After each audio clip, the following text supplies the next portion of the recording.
LA Knight versus Jacob Fatu, o monstro contra o mocinho.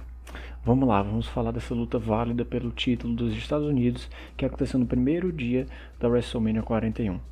Como eu já falei, o monstro contra o mocinho, porque realmente o Jacob Fatu se promove como esse personagem asqueroso, nojento, que cospe, que possui aquela aparência que realmente causa repulsa e medo para quem assiste. Você olha para a cara ali do Jacob Fatu e pensa que a última coisa que você quer é lutar contra aquele cara. Em contrapartida, o LA Knight possui toda a cara de galã, bonzinho, que não faz mal a ninguém, que conquista. Beleza, são dois tipos de personagens diferentes que atraem ainda mais o público a se interessar pela rivalidade por essa luta.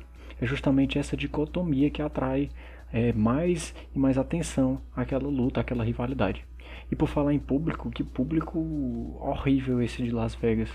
Em diversos golpes e spots geniais, o público todo sentado, só reagiam em momentos realmente óbvios. E eu vejo isso até como um fruto da expansão da WWE, sabe?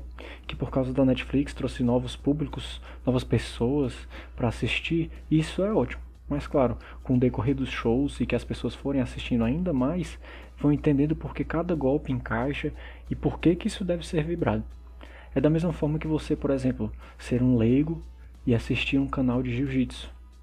Assistir uma luta, um campeonato de jiu-jitsu. Você não vai entender nada e vai comemorar somente os momentos, digamos, mais óbvios da luta, uma finalização ou o final, por exemplo. Mas enfim, a luta desses dois foi realmente muito boa e exaltou ainda mais a habilidade do Fatu, que mesmo sendo um gigante de 120 quilos, consegue aplicar e receber golpes acrobáticos de maneira facílima. Eu achei super interessante e legal o LA Knight ter assumido uma postura de não temer o Fatu. E pelo contrário, ir pra cima, socar, desenvolver seu jogo, porque eu particularmente detesto luta onde um é um fujão, que a gente sabe que vai apanhar e tá ali só pra ser cômico, pra ser engraçado. E o LA Knight ele enfrentou o Fatu, mesmo que perdendo no final ele tentou. Ele foi pra cima e não se acovardou. Isso foi muito legal. Até porque um dia antes, no SmackDown, na noite anterior, o LA Knight assume o talento do Fatu, ele reconhece, e reconhece que um dia o Fatu vai se tornar um campeão, mas que essa vitória não viria em cima do próprio LA Knight. O LA Knight diz: Fatu, você vai ser um campeão, mas não vai ser sobre mim. Eu vou ganhar de você.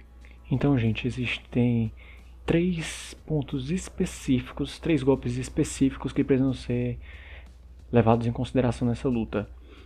Aquele German Suplex da terceira corda que o LA Knight joga o Fatu foi muito bom. O Moonsault que o Fatu dá, mas que é revertido pelo LA Knight naquele BFT, que é o finalizador do LA Knight, que foi lindo. E os dois Moonsaults do Fatu para finalizar a luta. Realmente foram golpes sensacionais que os dois aplicaram de maneira perfeita.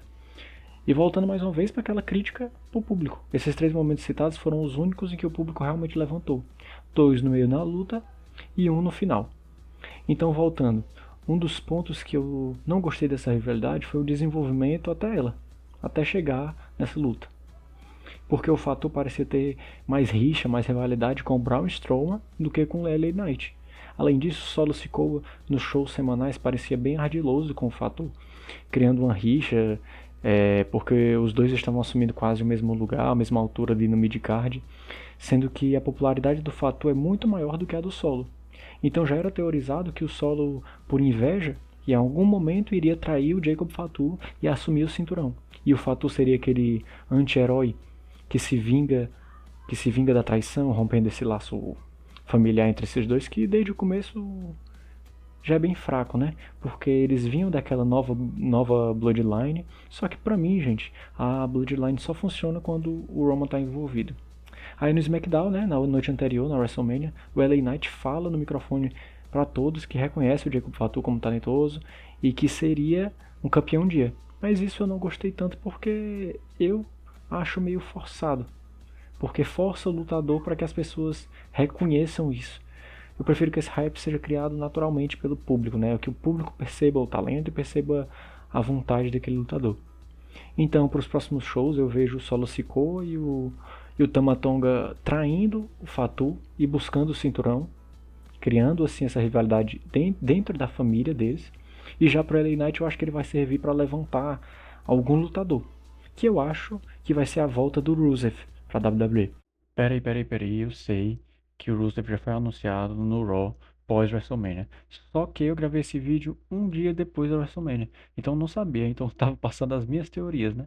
Mas eu não retiro o que eu disse. Eu ainda preferia que o Rusev fosse elevado contra o LA Knight ou contra alguém maior do que do jeito que ele foi contra, digamos, dois jobbers, né? É isso então. Valeu, cuida aí, continua no vídeo aí. Valeu! A gente sabe que o Rusev foi contratado de novo e que deve aparecer essa semana. Então eu acho que o LA Knight serviria para ser essa primeira rivalidade com o Rusev. Provavelmente o LA Knight iria perder, coisa que eu não gosto tanto porque eu curto muito o personagem do LA Knight, mas serviria sim de uma boa escada para a volta do Rusev. Então é isso. Obrigado por ter assistido. Deixe abaixo a sua opinião, se você concorda comigo ou não. Muito obrigado por ter assistido. Um abraço, Deus abençoe e valeu!